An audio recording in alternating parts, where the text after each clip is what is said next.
Well, welcome everybody. Thanks very much for joining us. Why join the Discoverability Network?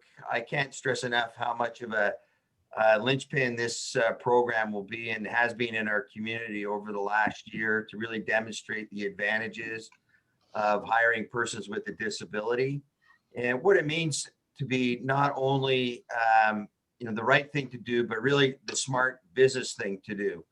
And Lisa, thank you very much for joining us from the Ontario Chamber of Commerce. It is a project led by the OCC, and we've partnered with them across Ontario through the Discoverability Network for a portal and an ability to engage our stakeholders in the community, as well as those job seekers that really can enhance your business model and really add to your bottom line, to be quite honest with you. And it's a great program, and if you're not hiring these individuals yourself, please take this opportunity to communicate the benefits of the Discoverability Network and how you can connect them with your stakeholders as well. And I want to thank again the OCC for the contributions that they've made to getting this off the ground. It is an excellent program. We kicked off Discoverability actually during the 50th anniversary of the special Winter Olympics that we hosted here in Sault Ste. Marie. Seems like a lifetime ago now, but that was a great event. We had the CEO of the Ontario Chamber of Commerce, Rocco Rossi, come up and help us support that event, and it was a terrific way to get the ball rolling here. So I do have to apologize. I have to move on to a board meeting that I'm committed to, but I leave you in the very capable hands of our partners at the OCC.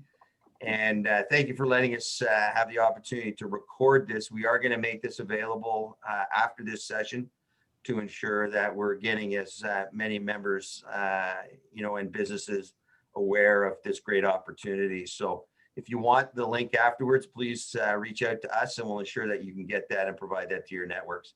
Thank you very much, everybody, and enjoy the session. Thank you very much, Rory, and thank you, Dawn. It's a pleasure to be here. Like we said, my name is Lisa Kelly, and I'm a programs manager with the Ontario Chamber of Commerce, working particularly on the Discoverability Network. So I'm just going to share my screen right now, and I'm going to check to make sure everybody sees it, because I often end up with some challenges when we're doing these virtual training. Usually I don't have my mic on or something. So again, delighted to be here and to tell you a little bit about this program. I'm going to pause throughout the presentation so that if you have questions, maybe put them in the chat box, and Dawn, you could read them out for me, or you can actually unmute yourself. We're a pretty small group and we can just deal with things as they come up, or questions as they come up, and address all your inquiries and concerns. So let's start with what the Discoverability is. So it is an initiative of the Ontario Chamber of Commerce. You see our logo on the bottom right-hand corner of the screen, and on the bottom left-hand corner is the Discoverability Network logo. So Discoverability was created about 5 or 6 years ago, I guess, and it started out as a job matching platform, and it still retains that, and that's the core component of our program.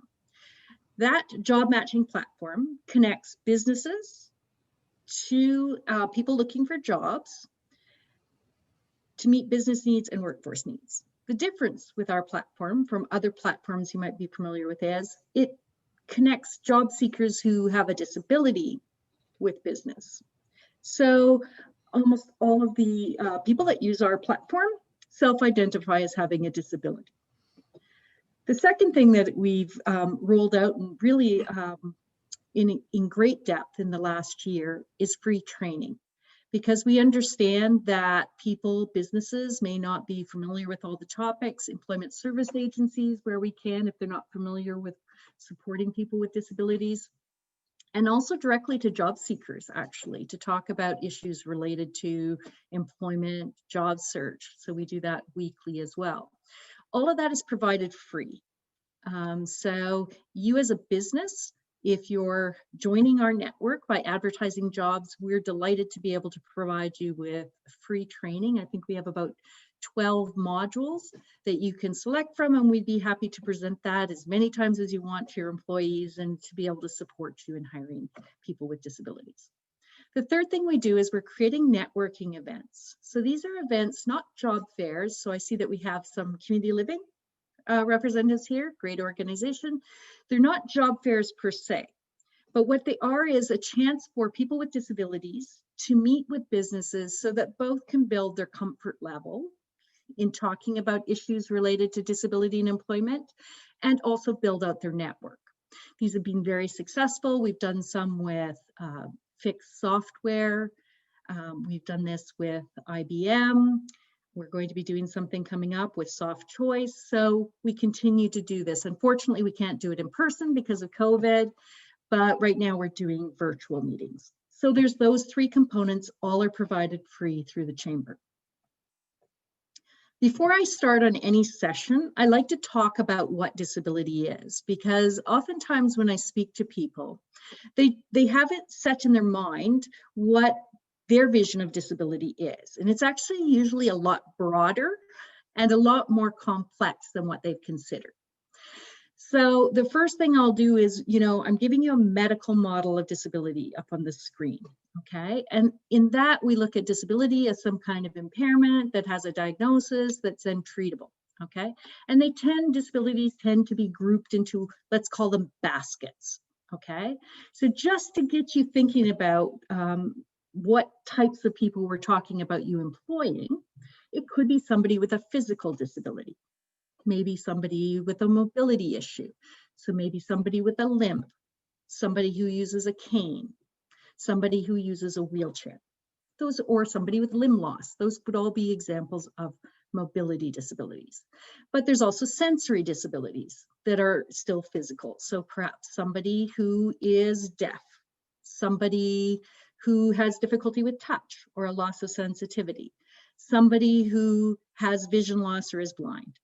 And finally, neurological conditions, which are also physical. So, we don't automatically think of that in particular because they're invisible disabilities. And in fact, the majority of disabilities are invisible. So it's not like we can look at someone and go, oh, that person has a disability. It may be invisible. So examples of that might be epilepsy, multiple sclerosis, cerebral palsy, okay? Then we move into developmental, cognitive, or intellectual disabilities. These are different, but I've grouped them together for the purposes of clarity. So people born with a disability that presents before the age of 18 and affects their ability to do a normal daily living activity. So maybe work or schooling, and they need assistance. A cognitive ability, an example of a developmental disability might be somebody who is born with Down syndrome. Cognitive might be somebody with an acquired brain injury, okay? Then we have learning disabilities. And again, there's overlap between these two. A lot of disabilities kind of overlap, and depending on the model you're using or who you're talking to. So within the learning, we might have somebody who has dyslexia or dyscalculia, okay? You don't need to really know what those are. It's different ways of communicating or learning. And finally, mental health. So in the mental health, we are looking at things like anxiety and depression. What's interesting about this medical model, and we use it to be able to treat people and provide services to them, is disability can be permanent, episodic, or temporary. And a lot of people don't consider that. So we may have a temporary disability, we may have a permanent disability. We have a disability that may have periods where it's more prominent or episodic, okay? But disability can also be mild, moderate, and severe. So somebody with a mild mobility disability is going to need much different changes in the workplace than somebody with a severe mobility disability. So now that I've said all these really, really complex things, and we've talked about a whole range of disabilities, and I've given you some examples, you as employers, what do you need to know? Anybody have any ideas? You want to hire somebody with a disability. I've just told you a whole bunch of them. You may not have heard of some of them. You may be familiar with some. What do you as an employer need to know? There's only really one thing, and it's actually pretty simple. We don't need to be medical professionals, because we're not. We're not trying to treat or cure the disability, right? All we need to know is what does that person need in the workplace that's different so that they can do their job. They're still going to do the job, but what do they need to do differently? And that's called an accommodation. So instead of thinking of a medical model of disability, we prefer to think of it from the terms of a social model of disability. So in essence, we think of disability instead of a physical attribute of the person or a physical quality, which we can't do much to change and we'd have to be experts in everything. We think of it as a mismatched interaction between the person and the environments in which they live or work. So what might be a mismatched interaction? Let's go back to some of the disabilities that I talked about. Perhaps somebody uses a mobility aid and they need to get into the building, right? So we would need to have clear signage about what door or entrance they would use to access the building. Perhaps somebody uses a service animal, okay? And they need to come to a meeting, and we need to have water and a place for that animal to use when they come into the building. That's the mismatch. The mismatch is that we need to make sure that we think about the service animal as well. Another mismatch might be that somebody works in an open concept office. I'm speaking about myself here. I do have a disability, and I was shocked the first time I had to work in an open concept office because it's very loud. So I immediately asked for an office, and Rocco and Louis immediately said no, but you can have this lovely free set of noise canceling headsets, which has been wonderful and has allowed me to work in the office. So my mismatch was it's loud, it's hard for me to concentrate. We put on the headsets and voila, I'm just as productive as most of the other folks in our office. So the mismatch was the noise. So there's lots of different examples of this. We don't need to know everything about a disability, but we do need to know where the mismatches are, because as employers, we can correct those mismatches. We already do this. We're already experts in this. We provide what's called an accommodation all the time. If you manage 2 different people, you're probably accommodating in some way. Maybe someone has to start a half hour late because they're dropping their children off. That's an accommodation. Maybe somebody needs a different lunch hour. We're being flexible in time. That's an accommodation. Maybe somebody wants a different type of phone than what our business provides. That's an accommodation. So we're actually already really good at this. So we address those mismatches by providing tools or changing things to make sure that person can productively be employed.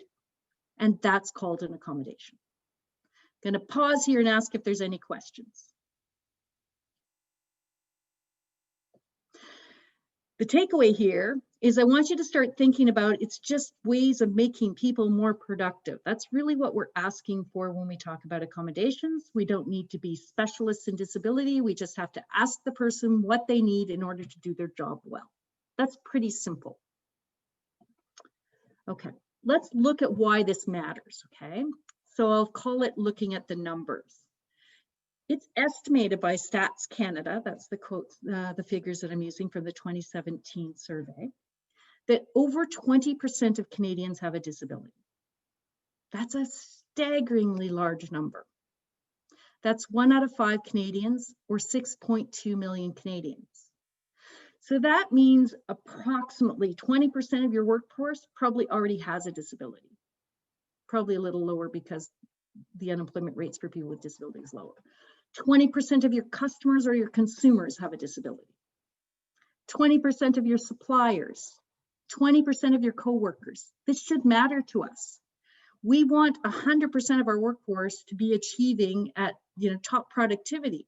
So we should care about this because there's a whole bunch of people that with slight changes like noise canceling headsets could be as productive as everybody else. The number 1 disability, according to Stats Can, and these are self-identified, people self-identifying it, is pain, flexibility, and mobility. And that's because we're an aging population. So as we get older, we acquire disabilities. Maybe chronic back pain. Maybe we have, lack of flexibility and, ability to lift things as we get older. Maybe we need to use a cane. Okay, 29% of Canadians self-identify as having pain, flexibility, or mobility issues. The next largest, and I actually suspect this year in COVID, if we looked at these numbers, they'd be higher, is mental health disability, right? Anxiety and depression. And that's 20% of Canadians. I think that number is probably a little low, because if we look at a lot of mental health organizations across Canada, they report that 1 in 5 Canadians every year will have a diagnosable episode related to mental health. So again, suspect that's actually higher. 29% of disabilities are visible, meaning you can look at someone and kind of determine or guess, and 71% are not. So the odds are that you're working with people, you've hired people, your customers may have non-visible disabilities. So this should matter to us, okay? It's a fast-growing and large diversity group. It's the largest in Canada. Any questions? Okay, so why should you care? And I love that Rory talked about it's the smart thing to do, because I think that was coined by Joe Dale and Bob Vansickle. And I think that that's a great term, or maybe even Mark Wafer, I'm not sure which one to credit there. Companies that have diverse workforces are profit. They're better off financially, okay? The reason is that a lot of consumers go shop with, make decisions based on how accessible you are. So 1 in 5 Canadians has a disability. If they can't get into your facility, they're not going to shop there. And they're probably going to tell everybody else not to shop there. Okay, maybe you're providing a service that doesn't work as well for people with disabilities, but somebody else is. So a great example of this is, I'm going to ask Dawn if you can just have people put this in the chat and tell me how many. I'd ask you all to put this into your chat. How many of you use FingerWorks?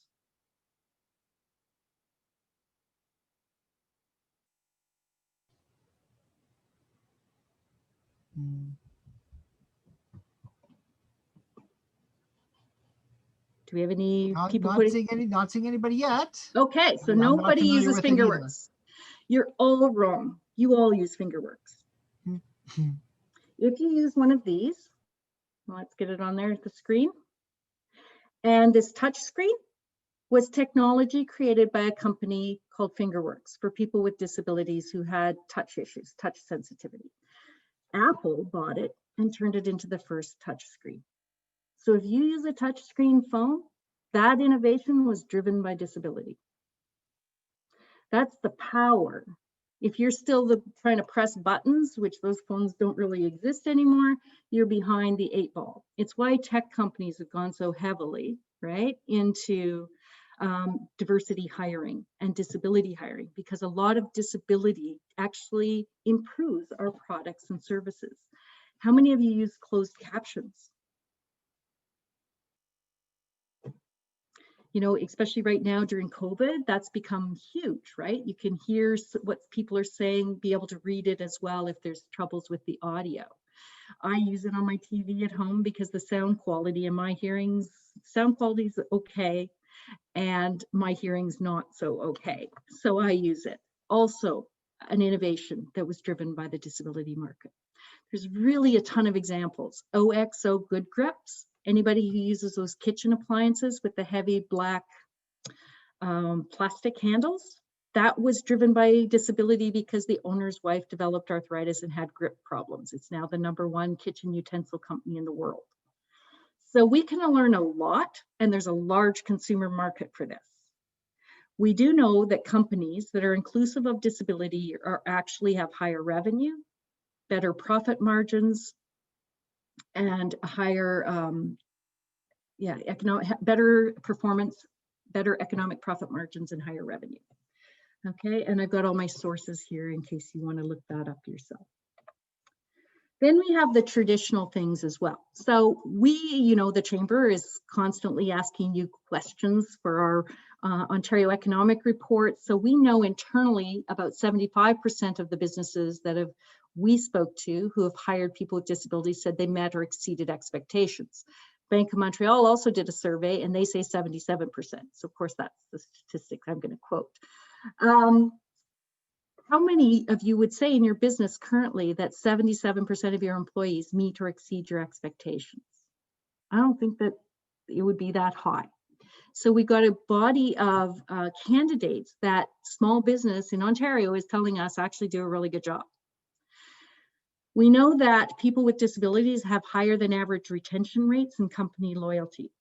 That's going to, on the next slide, I'm going to show you, that's going to save you money. If people stay longer and you don't have to train and you don't have to worry about lost opportunity costs, training, retention, hiring, that's good for your business. Usually at this point, somebody says, yes, but it's going to cost me a lot to hire the person. So let's just deal with that up front.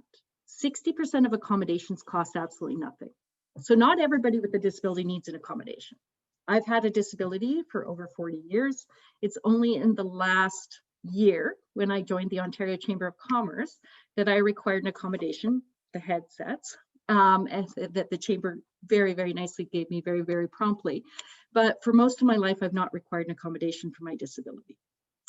That's probably, the majority of people with disabilities. But of those that do, 60%, when you provide the accommodation, costs nothing. They're to do with flexibility, or maybe rearranging desks, or flexibility of scheduling, okay? 93% of accommodations, so the next 33% are a one-time cost of less than $500, which when we look at the cost of hiring somebody and retaining them is minimal. At this point, I usually like to say that the average cost of providing accommodations to people without disabilities is $300. So there's not much of a difference between the average cost of an accommodation for just anybody and the cost of accommodation for somebody with a disability. In fact, 95% of accommodations are provided to people without disabilities, and they're related for religious purposes, religious means, or family or personal leave. So like I said, we're already pretty good at giving accommodations. We do understand for small to medium businesses that there's a capacity issue. Maybe you don't have a really large HR department. So we're here to help you fill in some of those gaps with training, connecting you to talent, and connecting you to support. And that's usually through reaching out to people like Community Living and connecting them with you directly in case you're unfamiliar with the services they provide. So we're trying to involve business, job seekers, and employment service agencies in a kind of wraparound approach to finding employment. Additional benefits of hiring people with disabilities. Well, there's cost savings, like I said. If you're reducing your turnover by up to 30%, you're saving money, a lot of money. Productivity. There's a lot of studies out there that show that people with disabilities rate average or above average on job performance. That 90%, 86% rate average or better on attendance, and 98% of employees with disabilities rate average or better on safety. So the argument I'm putting forward to you today is that 1 out of 5 Canadians has a disability. Okay, they're a great talent pool and they'll make you more profitable. And they do that by allowing you cost savings, retaining your talent longer. They're productive, they're going to come into work, and they're going to work safely. So why would you not want to, recruit from this talent pool? There are barriers to hiring, which is why this great talent pool is underrepresented in the labor market. Usually those are related to attitudes. So our own, unconscious bias, implicit perceptions, implicit bias about what people can and cannot do. Misconceptions about the cost, that this is going to be really expensive and not worth my time. And then capacity. We'll tell you that the #1 barrier is stigma. This idea that we have that we can tell what somebody's going to be able to do just by looking at them, or thinking that everybody who has a disability uses a wheelchair. That's okay. Some people do, and they're very, very productive, but a lot of people with disabilities don't, right? So again, all we need to do is ask what you need in order to be able to excel in the work. Any questions before I move on to, talking about a few other things? We're going to dig down into. Nope, he's shaking his head. Okay. Accommodations. So I'd like to encourage you to rethink. In law, it's called a reasonable accommodation. Not a fan of that because the assumption is there's an unreasonable accommodation. Now, Louis might tell you asking for an office was an unreasonable accommodation. He's probably right, but we were both very happy with the headset. Okay. So really what accommodations do is they enhance the productivity of the employee who has a disability. It's going to be different for each person. And even if you hire two people with the same disability, they may not require the same accommodation. So we have to be somewhat flexible in our approach. It's called management, right?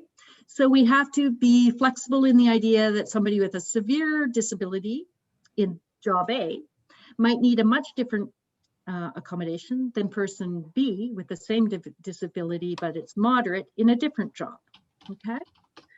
So it does require us to make changes to our processes or workplace so that the person can do the job. However, the job still gets done. The essential parts of the job still get done and standards are not lowered. So when you use our system, we're not asking you to hire anybody with a disability. We're asking you to hire qualified talent for that matches what you're looking for, and that person just happens to have a disability. Okay, this isn't a charity case. These are people who are well able to do the job and do it well. What does the job seeker need? So what is, we asked someone, I said, what's the gap? What do you do differently? Well, there might be changes that address assumptions. It's the stigma that we talked about. Right? That's probably the most common, and you're getting portions of that training that I typically give to businesses. I'm touching on different concepts on that, but that's probably the number one thing that has to be addressed. Changes perhaps to the way we communicate. So that might be in formats like we provide large print. I'm working with a couple people actually who are legally blind in different areas of my job. And they actually, one requires screen reading software. They're both legally blind, and the other requires a screen magnifier. That's it. Otherwise, both really amazing trainers. Okay. It might be that we need to simplify our language, not use slang, for instance, or metaphors, because somebody's very literal. We might need to write down instructions. That is an accommodation. So communication can vary, right? Tools. So we might need to provide assistive technology. Things like screen readers, voice to text, right? We might need to change our processes and approaches. And I'm sure Tanya could talk a lot about this, but we might need to do a different style of interview because the candidate's not going to be able to answer questions really, really well, but they could do the job very, very well. So you need to ask yourself as an employer, am I hiring the best person, the person who does the best interview, or am I hiring the best candidate?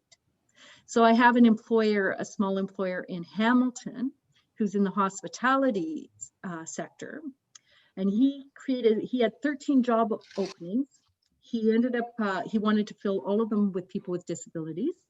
We ended up, I think, recruiting 3 or 4, and they've been phenomenal, but he had to change the way that his interviews occurred because a couple of them needed support persons. And in one case, I believe the candidate was deaf and required an ASL interpreter. That's okay, they can do the job after that, so it wasn't an issue. And we may need to change spaces and places. So by that, maybe we have somebody with irritable bowel syndrome. I don't know if you're familiar with that, it's a disability.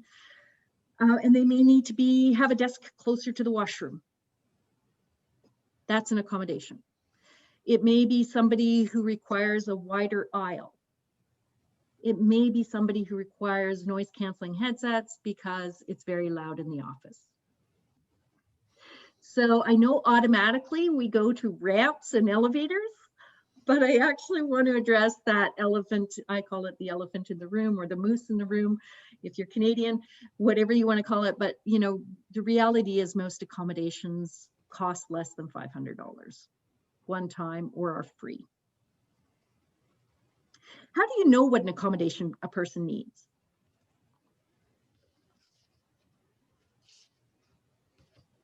You ask them. Yeah. Yeah, Don was going to throw that in. Yeah. Yeah, you ask them. And if they don't know, there's agencies out there that can help you. They'll help you figure out where the gap is. Again, I'm going to give a throw out to community living. They can come in and help you figure out where the gap is and help you solve that through an accommodation. You can always come to us. I'm constantly being asked, hey, Lisa, what would you do in this case, right?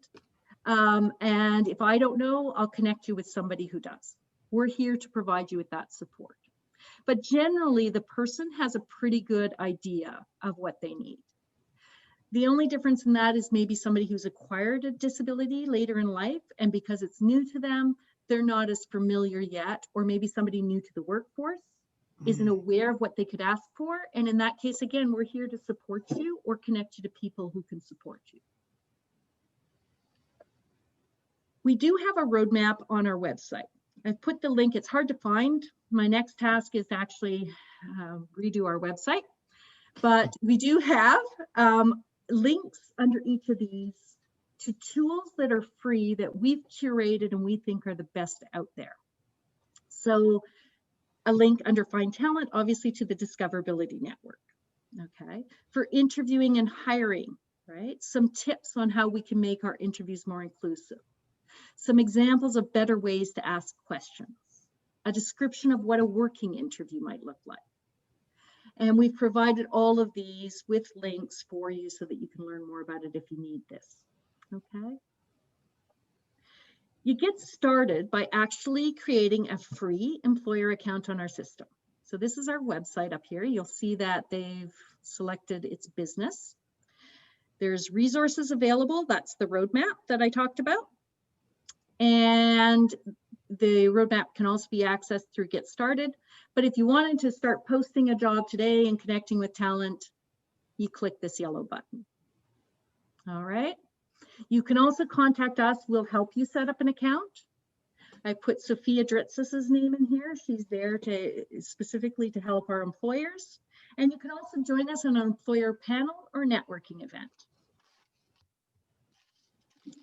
You access talent again by signing up as the business, and I've got Halton Pills in here, which I shouldn't have. It should be Sault Ste. Marie. Dawn, I will correct that before I send this deck out. Okay.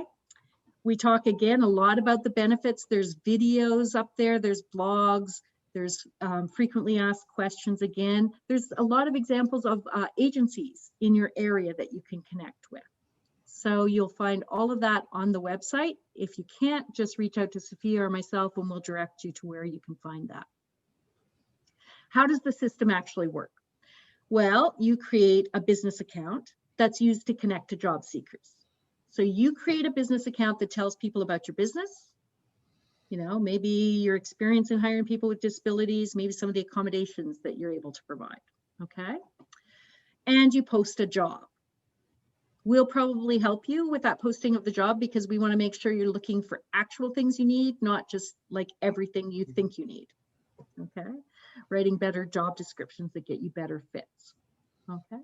At the same time, the job seeker on the other side is creating an account and they're putting in their work history, their skills, their job preferences, okay? The system, you post your jobs, right? And the system matches you. Right? So you're not looking at people's resumes. You're not having to go through their profiles. The system is actually matching you based on what the job seekers put in and what you've put in. Candidates are given the option then of deciding whether or not they want to apply. So you're not just getting a flood of people who aren't interested. They can go and look at your profile and they say, yeah, I'm interested in working for Dawn. So they give permission to share their profile or submit a resume, whichever you prefer. You look that over, and then you connect with the candidate.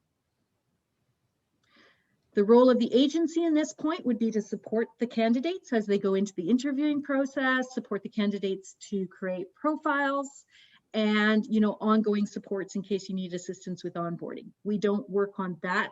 It really is just a connecting tool. Any questions?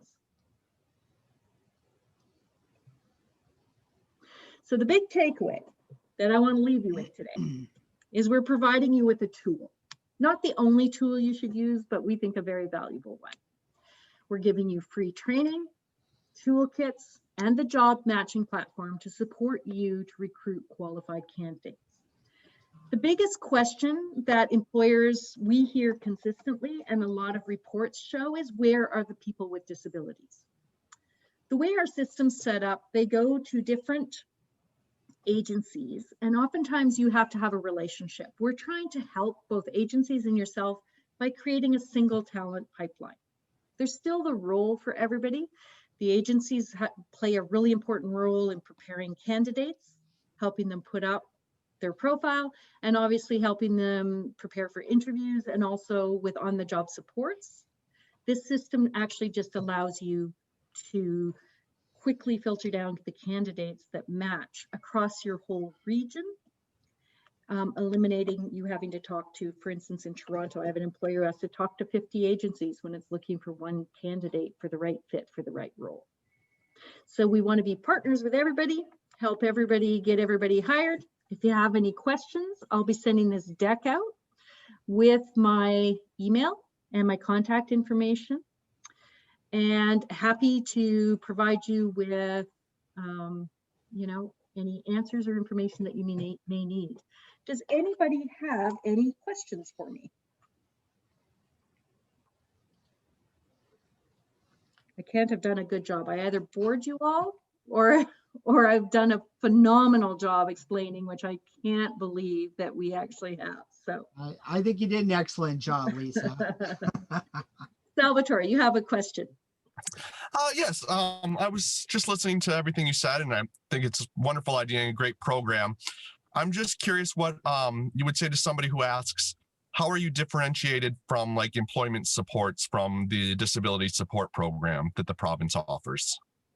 So disability supports programs actually give supports directly to the individuals. We're just trying to connect those individuals who self-identify and job search with the employer. So there's still this huge role for employment agencies and government funding. Those are separate, right, from what we do. Ours is just a connection tool. We're not preparing candidates, helping them prepare for the job market. We're not doing pre-employment programs.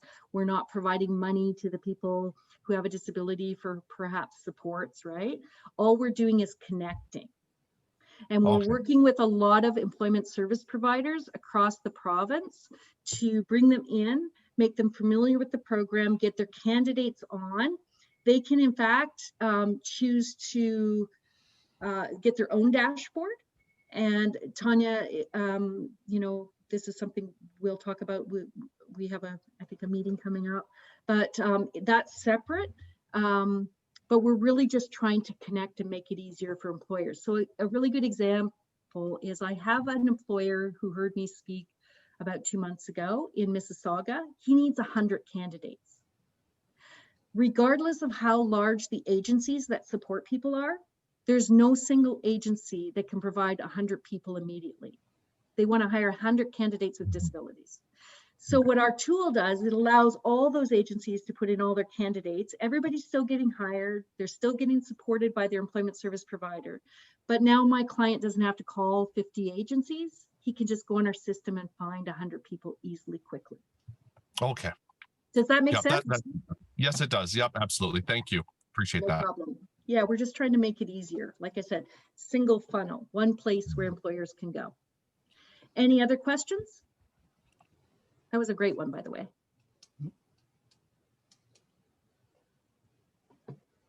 No other questions? All right. Well, I would like to thank Lisa for her presentation today. One thing that came up actually over the course that you just kind of touched on very, very briefly, you mentioned the name Mark Waver. Yes.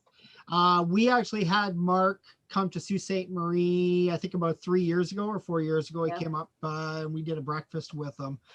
And if you're not familiar with Mark, he is a huge advocate for people with disabilities.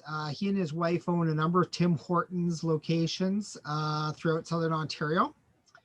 And he has been on the hiring people with disabilities bandwagon for quite some time. He has, I think, probably hundreds of employees now through his various locations that he's hired. And in his industry, turnover is a huge thing, and it's a huge cost for him as an employer.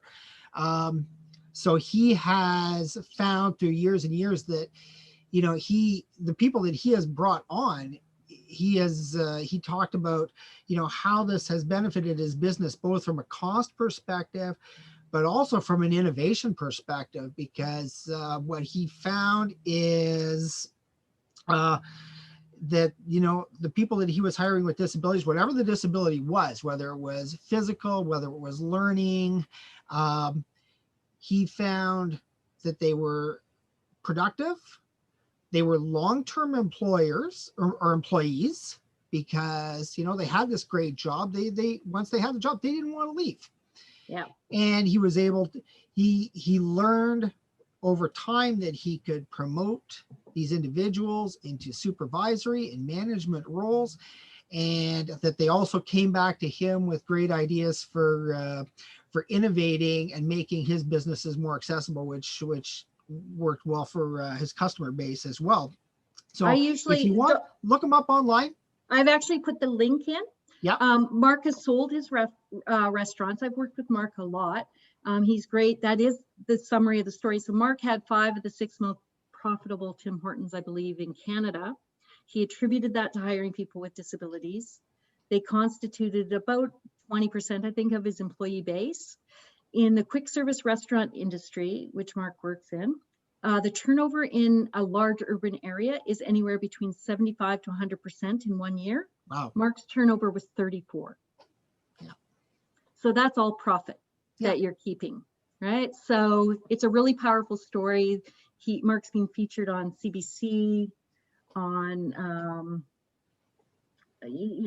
on his LinkedIn. If you go there, there's some documentaries out there on him. Yeah, he's online. Just Google him, and you're going to find all kinds of great videos on him and some of his stuff.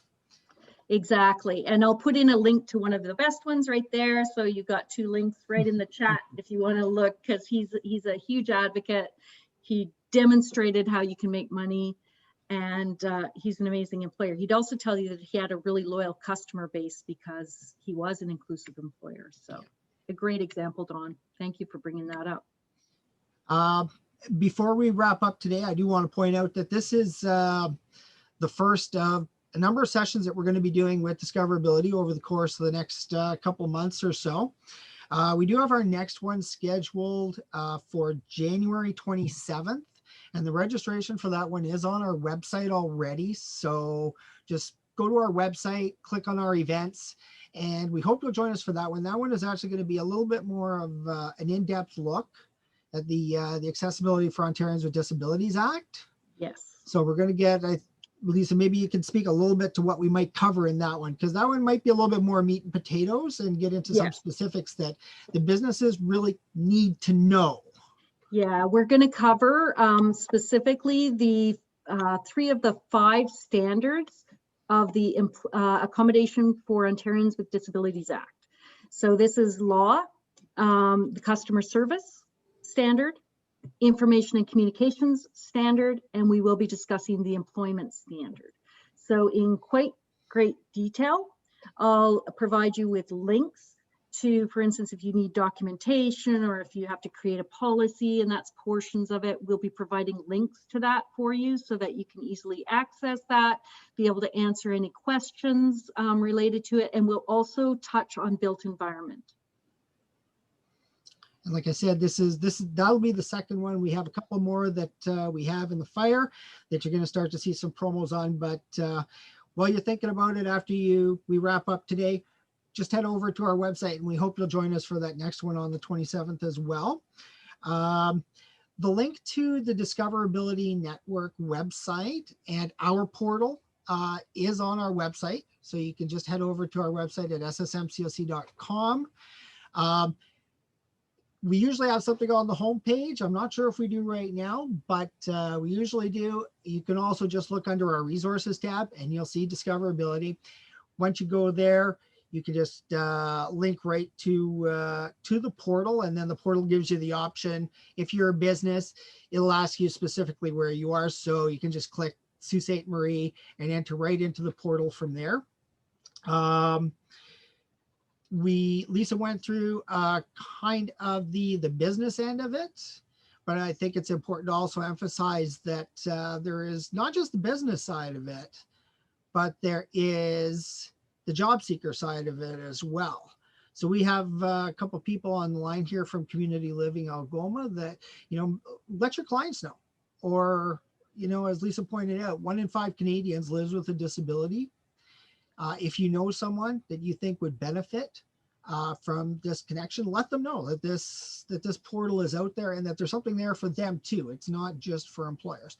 So they should go in, they should have a look around, and they should get themselves set up on it too, especially if they're looking for a job. Yeah, absolutely. And we again offer weekly free webinars on how to sign up, or speaking about disclosure. Those are accessed through Eventbrite if you have a job seeker, or we do provide to employment service agencies free sign up webinars. So again, please feel free to reach out. I've actually already had the people at Community Living reach out, so I'm looking forward to that conversation. And if there's any other agencies on the line, please reach out. We'd be happy to talk with you. Thank you. Very good. Are there any other questions before we wrap up today? Awesome. Well, thank you everybody for joining us, and we'll look forward to seeing everybody on the 27th of January.